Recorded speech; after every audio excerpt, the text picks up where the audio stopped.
Laurent Gbagbo restera finalement en détention jusqu'à une nouvelle audience le 1er février. C'est ce qu'a annoncé la Chambre d'appel de la Cour pénale internationale.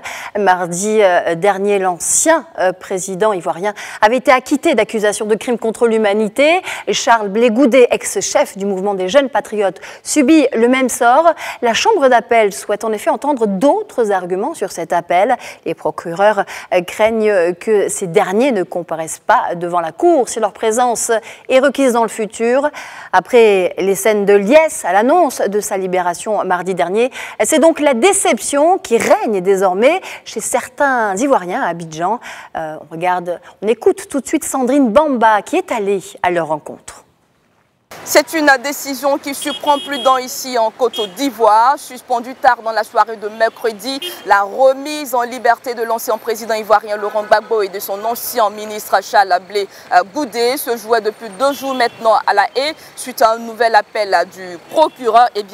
Ce matin, la Chambre d'appel a décidé que les 2 hommes resteront en prison après avoir été acquittés le 15 janvier dernier pour crimes contre l'humanité, des charges qui pesaient contre eux. Ils vont donc rester en prison jusqu'à ce qu'une nouvelle audience soit prononcée, certainement dans le mois de février.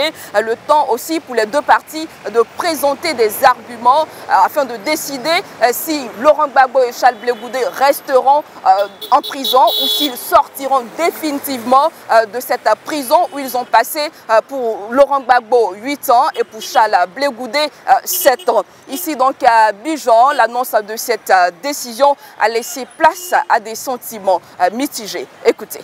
Moi je pense que c'est des sentiments qui sont quand même mitigés, parce qu'on était déjà tout heureux, on n'a pas besoin d'être dans un parti politique particulier. On était tout heureux parce que c'était toujours dans la voie de la réconciliation.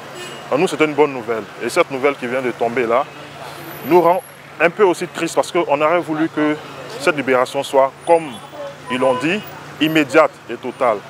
Très décevant pour l'avenir de la réconciliation d'abord en Côte d'Ivoire et pour la crédibilité même de la Cour elle-même. Parce que dire une chose et revenir dire le contraire, ils auraient quand même bien vérifié d'abord le dossier avant d'annoncer son acquittement. Et comme vous venez de le voir, les Ivoiriens restent favorables à la paix et à la cohésion nationale entre toutes les franges de la population ivoirienne. Ils espèrent tous qu'une issue sera vite trouvée à cette situation pour le bien de toute la nation ivoirienne. Sandrine Bamba pour Médian TV, Abidjan.